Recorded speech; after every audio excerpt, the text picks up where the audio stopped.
ഇന്നത്തെ കാലത്ത് ഒരുവിധം രക്ഷിതാക്കളുടെ എല്ലാവരുടെയും പരാതിയാണ് മക്കൾ കൂടുതൽ ഫോണിന് അഡിക്റ്റ് ആവുന്നുണ്ടെന്നുള്ളത്. ഇവിടെ ശരിക്കും ആരാണ് തെറ്റുകാർ എന്നൊരു ചോദ്യം ഞാൻ ചോദിക്കട്ടെ.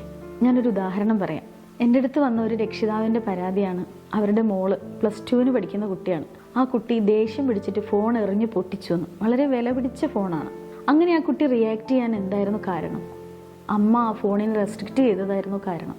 അവരൊരു പൊതുപ്രവർത്തകയാണ്, രാഷ്ട്രീയ പ്രവർത്തകയാണ്, സാമൂഹ്യ സന്നദ്ധയായിട്ട് പൊതുരംഗത്തൊക്കെ ഇറങ്ങി നടക്കുന്ന ഒരാളാണ്. പക്ഷെ ആ കുട്ടി ചെറിയ പ്രായം മുതലേ അമ്മ പൊതുരംഗത്ത് ഇറങ്ങി പോകുന്നതും അവൾക്ക് കളിക്കാൻ കളിപ്പാട്ടങ്ങൾക്ക് പകരം ഫോണ് നൽകിയൊക്കെയായിരുന്നു ചെറുപ്പകാലം കഴിച്ചു കൂട്ടിയത്. ഈ സാഹചര്യങ്ങളിൽ വളർന്നു വന്നപ്പോൾ അവളുടെ കൂട്ടും ഫോണിനോടും ഫോണിലുള്ള ആപ്പുകളോടും ഒക്കെയായി. വളർന്നു വരുന്ന കാലഘട്ടത്തിൽ അച്ഛനും അമ്മയും അവരെ ഉപദേശിക്കാനോ നിയന്ത്രിക്കാനോ ശാസിക്കാനോ ഒക്കെ പോയാൽ അതിലേക്ക് ഒരിക്കലും കുട്ടികൾ മടങ്ങി വരില്ല.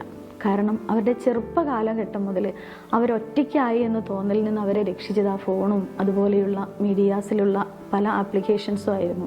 ഇവിടെ എനിക്ക് രക്ഷിതാക്കളോടായി പറയാനുള്ളത്, ചെറുപ്പം മുതലേ അവരെ ഫോണിന് അഡിക്റ്റ് ആയിട്ട് വളർത്താൻ നമ്മൾ തന്നെയായിരുന്നു കാരണക്കാർ. അന്നു മുതലേ നമ്മുടെ മക്കളെ ചേർത്ത് പിടിച്ചും അവരുടെ കൊച്ചു കളികളിലൂടെയും കൊച്ചു വർത്തമാനങ്ങളിലൂടെയും നമ്മളും അവരോടൊപ്പം, നമുക്ക് എത്ര തിരക്കുണ്ടെങ്കിലും അവരോടൊപ്പം നമ്മൾ കടന്നു വരികയായിരുന്നെങ്കിൽ ഇന്നും അവർക്ക് നമ്മളോട് ഷെയർ ചെയ്യാനും നമ്മുടെ കൂടെ സമയം ചെലവഴിക്കാനും ഒക്കെ അവർക്കും താല്പര്യം ഉണ്ടാവും. മറ്റുള്ള കളികളിൽ ഏർപ്പെടാനും മറ്റുള്ള ആക്ടിവിറ്റീസിൽ പങ്കെടുക്കാനും ഒക്കെ അവർക്ക് താല്പര്യം ഉണ്ടാവും.